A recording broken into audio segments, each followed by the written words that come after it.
Sid. I'm Sid, professional LA choreographer, former Olympic level gymnast, soccer player. I've turned life improvement motivational speaker. I absolutely love helping people create the life they choose.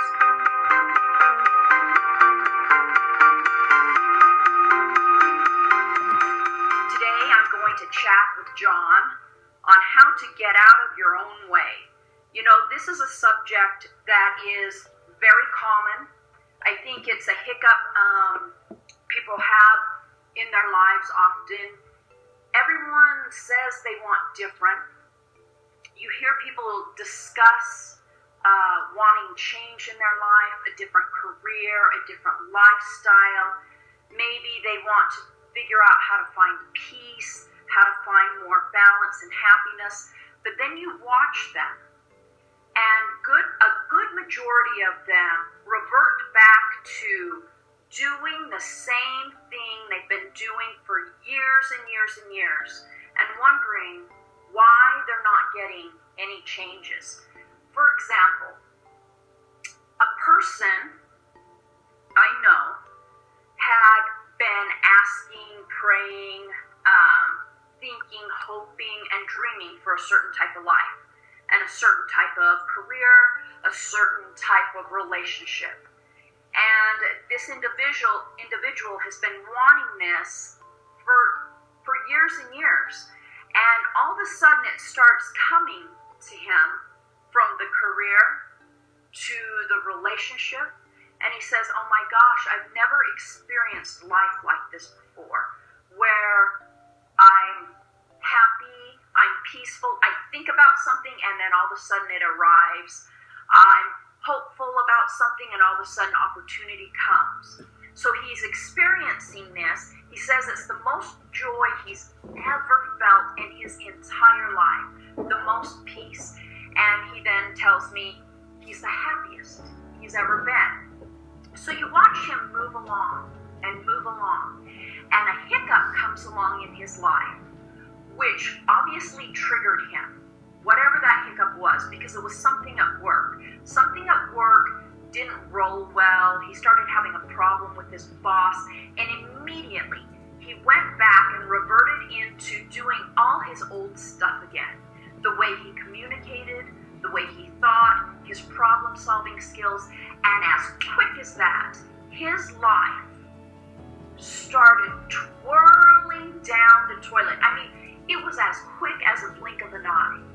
And he sees it happening, but he can't get himself to stop reverting back to what he's been doing that created all of that drain and toilet stuff, because he's been living that for years.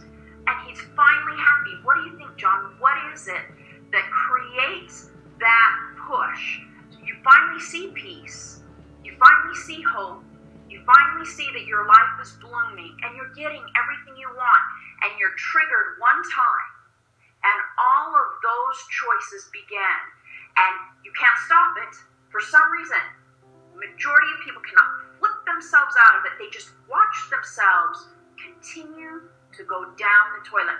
His life went from 1 week of brilliance, I would say it was about a month worth of happiness and joy, to literally overnight, having a problem with his boss, and the next day, boom, everything is just falling apart. I really am interested to know, what do you think that is? Maybe him feeling sorry for himself, or never having to have dealt with that kind of situation before. He has had it so good for so long that something like that happens, he doesn't know how to deal with it. Or whatever happened is so severe that it kind of damaged him. And he all of a sudden feels like, well, everything that I have learned up until that point was suddenly, in a way, taken from me. Because maybe, and this is something I dealt with a long time ago, when I was working as a photographer for a newspaper. And I would have young photographers come in who wanted to kind of follow in those footsteps and do journalism photography. And they would come in and say, hey, and this was in college, so it wasn't like it was a high-end, really important newspaper. This was a college paper. But there's still that level of, we're going to be teaching you how it's going to be once you get into the real world and have to shoot, things like that. And some of these new students who came in thought they were fantastic.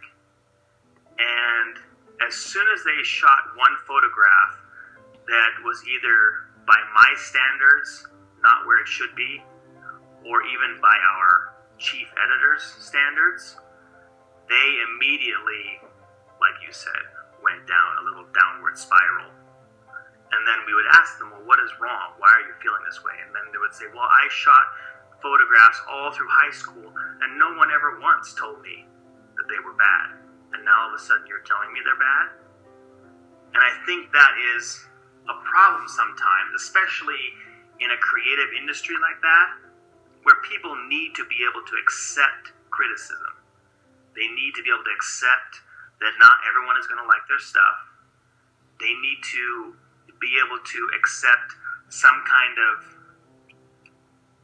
feedback, whether it's positive or negative, and take that and then build on that instead of, because it's almost like these people have only heard good the whole time they were in high school, maybe. And so they're up on this high horse now. Nothing can touch them. I am so great. And then they come into a field where they figure, well, all I've learned in the past 3 years is sufficient. I have nothing left to learn. I could go work for National Geographic right now. And then they're told one thing like, well, the lighting is not good here. What did you do? How can you fix that? Well, I don't know. This, to me, looks perfect. But when you actually sit them down and say, well, look at this photograph compared to this one, for example. Can you see the difference? And they're like, okay, yes, I can see the difference now, but I don't know how to achieve that. I guess I was living almost like a lie to myself, and now I don't know how to bounce back because I've had so much experience thinking I was great, but now all of a sudden I'm not. And so all of a sudden they're like hit with it. To them, it's almost like a tidal wave. It's not like a little drop in the pond of, oh, I did something wrong, I guess I'll come back. No, I've been doing good for so long, and all of a sudden I'm being told I'm not. So maybe all this time I was doing wrong, but no one ever told me. Right. So take this into consideration. I think this is a beautiful thing about life. Often, when life appears to be rolling down the toilet, often, if you take a step back, it's just the opposite. Because those things that are causing you conflict or heartache or challenge, God, life, and the universe, whatever you believe in, must educate you in some form in order to help you get to where you want to be in life. If you want to be a surgeon, which we've talked about before, you're going to have to go to college. You're going to have to go through certain classes with professors you don't care for. You're going to fail some things. You're going to have to do them again. So in order for everybody to have what they say they want, so every time we think about something, every time we ponder, every time we wish, pray, whatever we do for something that we want in our life, God, life, and the universe is listening. They're listening intently. Now, in order for you to achieve certain things, they're going to put you in certain situations because there's certain skills you must learn. As you learn the skill that you need to learn, things will either disappear quietly, they might leave loudly, or they just might kind of dwindle away because the lesson is learned. Once the lesson is learned, they move you on so that it's sort of like graduating from a class, right? They move you on to your next task, your next opportunity to learn. Because I think what we forget is we've all asked for certain things in our life. We want to be blessed and gifted with a specific lifestyle. And in order to get that, it's not a freebie. It is absolutely called preparation. Well, because majority of us would never move ourselves. We would never, knowingly, I think, often change our ways because change is so uncomfortable. Change forces you to have to step out of your comfort zone, out of your boundaries. It makes you really have to problem solve. It makes you have to see things in a different viewpoint. So, as your life appears to be going down the toilet, if you can take a moment and step back and have this realization that actually the opposite is happening. What is happening is you're being educated, you're being taught, you're being maneuvered because you've asked for certain things in life. Now, this is where I would hope many people would understand. When you ponder, when you think, when you pray, when you just have that yearning, that urgency for something in your life, that is you directly speaking to life, God, and the universe. So they will deliver. And I think this is where it gets a little tricky. I know for me, I feel a little frustrated when this happens. So I'll see someone that's close to me asking for certain things for years and years and years, right? All of a sudden it starts coming to them because obviously they've learned certain skills along the way. They've been prepared in a certain way because life, God, and the universe have given them those situations. They've overcome certain things, so they're at a point where they can take on more.